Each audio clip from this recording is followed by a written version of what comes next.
Hello everybody, I know I've been not here for a long time. I took a social media break just to kind of recalibrate, find my creativity again. I'm ready and raring to go again. I needed that break because I was like burning out. Anybody else get SAD? Anybody else get sad over the winter? Anybody else get burnt out? Feel like nothing's working, everything's stagnant, everything's slow, everything's like harder? Yeah. I get it, because that's what I'm going to be talking to you about today. I'm going to be talking about that feeling of wanting to give up. You've put in the work, you've put in the effort, you've done the hours, you are continuing to try, and it just feels like the pistons are going and the wheels are turning, but you're in like mud. The car isn't moving. Things aren't moving even though you're doing a lot of work. There is no way that all the hard work that you've been putting in already is not going to come to fruition. It's not going to amount to something, okay? All you need to do is keep going. So in this video, I'm going to explain to you why giving up is just not an option, and also give you 3 tools that I found useful in order to overcome that feeling of like, oh, I want to give up. Like, what's the point in all of this? Like, am I doing the right thing? This is not working. I'm going to give you 3 tools that really helped me. And by the way, I've just come out of this. In the past 5 months, everything's been really slow for me. Literally this time last year, I started to do very well on TikTok and YouTube. I was growing quite rapidly, especially on TikTok. I gained 12k followers in the space of about 6 months. I was on a roll, and then September hit and it just started to stagnate. Everything started to just plateau. Things weren't working anymore, and I was like, what am I doing wrong? Is there something wrong with me? And I've just spent the past 5 months overcoming that, working out how to overcome it and get back on the fucking horse and get back to my creativity and what I love. So it's fresh for me, and I'm going to tell you how I did it. Hi, my name's Hattie. I talk all things self-development, growth, mindset, recovering people pleaser tips. I'm a mindset and personal branding coach, and I really help people pleasers specifically to come out of that. If you are interested in learning about how I might be able to help you, definitely give me a DM. I want to talk to you. If you do enjoy this video, please don't forget to like and subscribe. I appreciate it more than I can explain. Anyway, with all of that said, let's go with the video. Okay, so I'll just move my camera angle because that window is like glaring right onto my face. I'm going to talk to you about 2 options that you have when it comes to giving up. So you feel like you want to give up and you're like, you know what, nothing's fucking working. I'm putting in all this work, all this effort, and nothing seems to be moving forward for me. Okay, you've got 2 options. You can give up and you will spend the rest of your life heartbroken, resentful, resenting other people, especially when they start to follow their dreams and start to take action on their dreams. You will become bitter, you will be self-hating, self-pitying. You will spend the rest of your life depressed, anxious, because you are not fulfilling your creativity. You are not doing what you love. You are not even trying. On the other hand, you cannot give up. Okay, yeah, you might have to battle self-doubt. You might have to deal with rejection, grappling with a sort of external validation and lack of external validation, and having to go through the mindset shifts and the tough feeling of like, oh my god, I just don't feel good enough, and experiencing that low self-esteem. You cannot look back on your life and think, oh, I didn't even try. There is nothing worth the pain of giving up. Even if it sucks because nothing's working, even if it takes you years, even if you never even get there, which, you know, is unlikely, you will get there. But even if you never get there, the pain of continuing is never, ever gonna compare to the pain of giving up. Getting yourself into this pitying, self-loathing, depressed mess. Somebody that gets triggered and is a walking wound because they never expressed their creativity. They gave up on themselves. That is a bleak reality. That's something that really changed my mindset. And the good thing is, when you never give up and continue anyway, you are at least in with the chance of building your dream reality. Conversely, when you give up, you have no chance of building your dream reality. None at all. So not only do you have to deal with the pain of giving up, but you also have to deal with the pain knowing that you will never get to where you want to be. When you don't give up, because you're doing the action, you are heightening your chances and your luck of creating the life that you want. So I will ask you this, which one would you rather experience? You know, I know people that gave up on their creativity. They get so triggered when other people are doing well. They get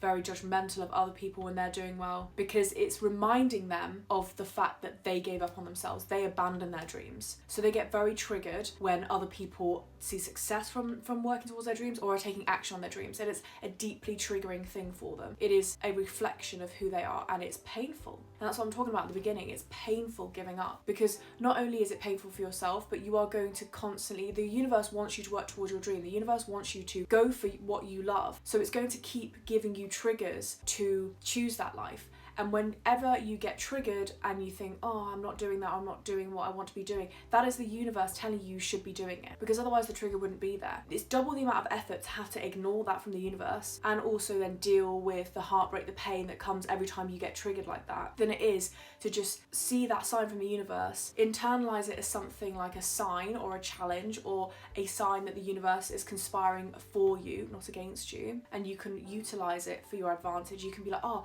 okay, this person, they're doing better than me in this particular aspect, or they're doing amazing in this particular area. I'm going to use that as inspiration. Whereas somebody who's given up on their dreams would automatically see that as like, oh, I hate them, I'm judgmental of them, I'm just going to look for any reason why they're not going to be successful, or they're not going to create the dream life that they want to achieve. It's such a negative sort of lens through which to see life. I'm going off on a tangent, but when you see things in a positive way and you see things in it's a challenge rather than a block, it's so much easier to not give up that way. Not giving up is more than just not giving up on your dream. It's also subscribing to a better life where you have an abundant mindset. You are happy when others win. You're happy when other creators do well. You're living a life on this mode that is everything's inspiration, everything is meant for me, the universe is conspiring for me. And I always think of this analogy. If you've watched Fantastic Beasts and Where to Find Them, big Harry Potter fan over here, although not of J.K. Rowling obviously. If you are a Harry Potter fan, you will know that there is a type of wizard called an obscurus, which is essentially wizards or witches who are told that they should suppress their magic, or for some reason feel like they have to suppress their magic, become obscuruses, where basically they swallow their magic and they try and suppress it and they try and not embrace that their magical blood. They end up being some of the most destructive wizards and witches in the wizarding world. And I think that's just a really great analogy for what happens when you don't embrace your creativity. You know, you become this like really destructive, like explosive, resentful, bitter person that like lashes out at everybody, has so much like inner turmoil going on.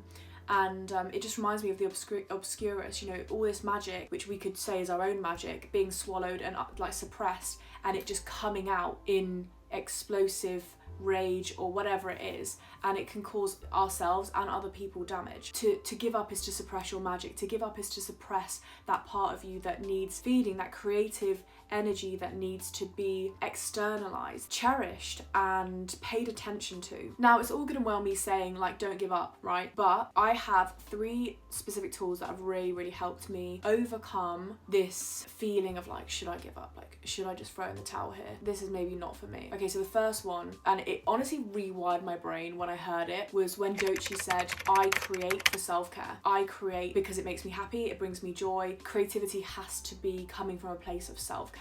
And I couldn't agree more, because when it comes from a place of self-care, irrespective of the external validation you do or do not get, you will continue to create. And you don't feel this need to like, oh, should I give up? Should I not give up? Because it's just part of your experience. It's part of your routine. It's part of your life. You are living creatively. You are living in big magic, as Elizabeth Gilbert would say. Definitely a really great book to read. I don't know if I've got it with me. But she talks about this phenomenon of living creatively, and that we should really be creating for ourselves. Great, yeah, okay, we can share it, that's fantastic. But even as an artist, your concern stops at the moment that you share it. The moment that you share it, it's up to anybody's interpretation, external validation or not, it doesn't matter. Your worries, concerns needs to stop the moment you share it. So do not be only creating because of external validation, because that is honestly so unsustainable. And even if you want to build success, like, let's not kid ourselves, many of us want to make money from our art, many of us want to make money from our creativity. I do. I want to be a full-time YouTuber. I want to make money from that. But I realised that I got to a point where I was so concerned with external validation that I'd lost track of passions that I had. I couldn't articulate the things that I wanted to articulate because I was creating videos with too much strategy, with too much kind of like, I need to be thinking about what the audience are going to want. No, there needs to be a balance. Yes, of course, you can create things that you think people will be interested in, but it also has to be something that you're interested in, something that you feel like you can talk about passionately. It cannot just be only for other people, because people can sense a lack of passion. People can sense when something doesn't seem to fit right, okay? And they'll switch off. You need to be doing anything creative that you do from a place of self-care, from a place of wanting to do it for internal validation, and because it makes you happy and it brings you joy. Okay, you can make money from it and you can do those things. 80% of it needs to be because you just want to do it anyway and you just love doing it. And this is why, like, most successful creators you'll know would have been doing it for ages before they... Oh my god, no, my light, that's so sad. Should I just carry on? That's pissed me off. I'm gonna charge it and then I can maybe pop it on again halfway through the video. This is so irritating. That's why so many YouTubers have been grinding years before they actually are an overnight success, which we know don't exist, but it looks like an overnight success.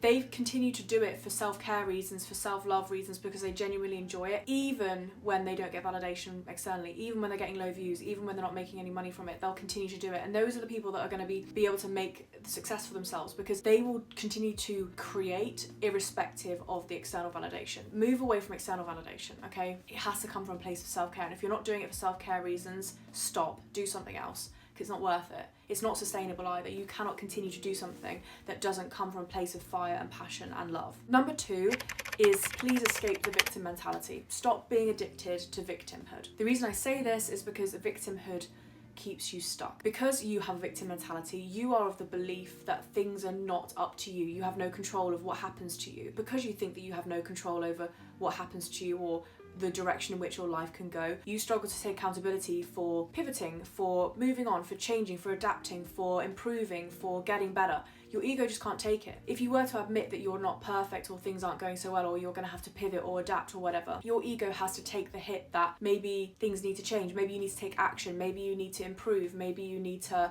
take on feedback. And if your ego is too weak for that, you will forever be stuck, because in order to grow, in order to continue to level up and to kind of get out of your own way, you need to chuck the victim mentality in the trash, because it doesn't serve you. It serves your ego and it keeps you safe because it means you don't have to move and take action. It means you don't have to be in uncomfortable positions, but it does mean that you're stuck. It's like pick your heart, which one's worse? Being stuck or having to face the fact that things might not be going well, your ego takes a bit of a hit, but at least you improve, at least you level up. I personally believe a lot like Elizabeth Gilbert, and I think The Artist's Way also mentions the same thing. Ideas are kind of their own entity. They are their own consciousness that choose to collaborate with humans. So ideas and the universe will not want to collaborate with somebody who is self-loathing, self-pitying, got a victimhood mentality, are resentful, are vicious, are bitter. You're not really kind of selling yourself to the universe, as it were. The universe wants to work with people whose minds are open, who are expansive thinkers, who are self-reflective, who think that the universe is conspiring for them. And the thing is, when you think that the universe is conspiring for you rather than against you, your brain opens itself up to more ideas. When you have a victim mentality, it's closed off, because if you think about it, any idea is going to be a trigger, because it's almost like, oh well, I've had this idea, oh no, but I won't be able to execute it, oh no, but maybe it wasn't meant for me, now I'm gonna have to take action. Well, because I have to take action, that must mean that I'm not very good, or I've got so far to go, or I'm not, doing very well. No. The universe and the ideas want to work and collaborate with people who have a very small ego. They're okay with just trying and erroring. It's not so serious. It's like a creative process. It's not, where's the result?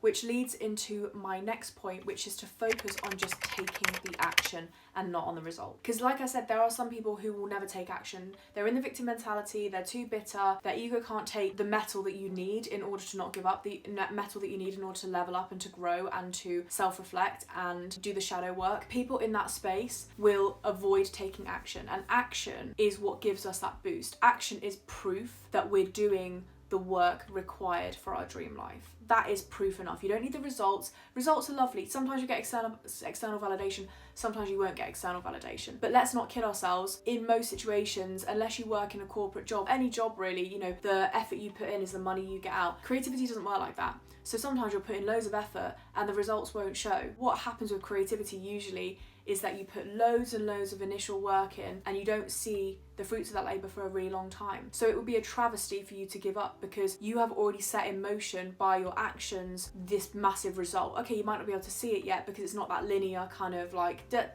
It works differently with creativity. Creativity, artistry, anything to do with like entrepreneurship, it's never ever linear. And we have been taught as a society that like if we don't get instant gratification, therefore it's not working. And it's just a complete lie.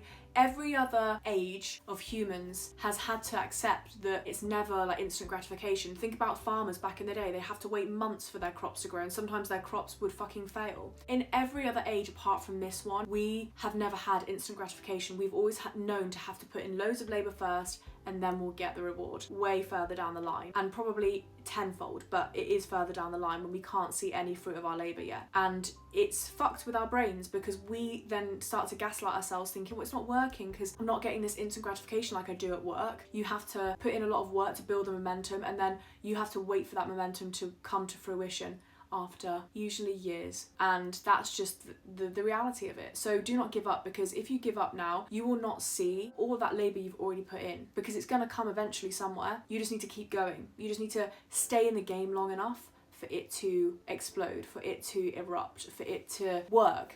I always come back to this, and it's this chart in Atomic Habits, and it's called the Plateau of Latent Potential. And I swear by it because it fucking rewired my brain. When I read it, I was like, thank God. There is this line, which is like you putting in the work, and then there is the results, which dip like that. There's a semicircle, which is all this potential, all this momentum that you've built up, but hasn't come to fruition yet in your external reality. It's working in the background, it's building up in the background, but it just hasn't come into external reality yet. It's still there, but with something like entrepreneurship or creativity or artistry, it takes a while to build that momentum, and then it's fucking explosive when it does come to fruition, and it'd be incredible. And he talks about it like an earthquake, tectonic plates cracking and fucking rubbing each other all the time, and then eventually something shifts, and it feels like this massive shift, but actually it's all this tension that's been building up over decades before. Eventually something slipped and it's created this massive external result, but it just looks random when it's not. It's all that pressure built up before, and it's exactly the same with your success. So to give up now is a travesty. You will not see all the fruits of your labour that you have already destined to see after doing all the work that you've already done. And this is why I love Mel Robbins' phrase, and I said it at the beginning, there's no way that all this hard work is going to be meaningless. There's no way that all this hard work isn't going to mean something, isn't going to come to fruition, isn't going to work. There's no way you're doing all this work and it's not going to work. There's no way, okay? And if you know that, you will not want to give up. You will only know that the hard work pays off as long as you don't give up. Anyway, despite the technical issues with the lights, that's so annoying. Let's see if it works now. Yay! Okay, that worked. Thank you so much for watching today's video. I loved filming this. I felt so passionate about it. It really relates to what I've been going through as of late, and I really hope it helps you. I really hope that you take some value from this. Please comment down below your experiences with the victim mentality, the mindset shift you had to have in order to go for your creative pursuits, the desire or lack of desire to give up, and how tenacious you are, or how you're having doubts. Talk to me about how you do your creativity for self-care and how you keep focus on that. I really want to know your experiences, and I really want you to tell other people as well, because we don't gatekeep over here. Anyway, thank you so much for watching. I appreciate it more than I can explain. Please subscribe, like, comment, share at your leisure, and I will see you in my next video. Bye.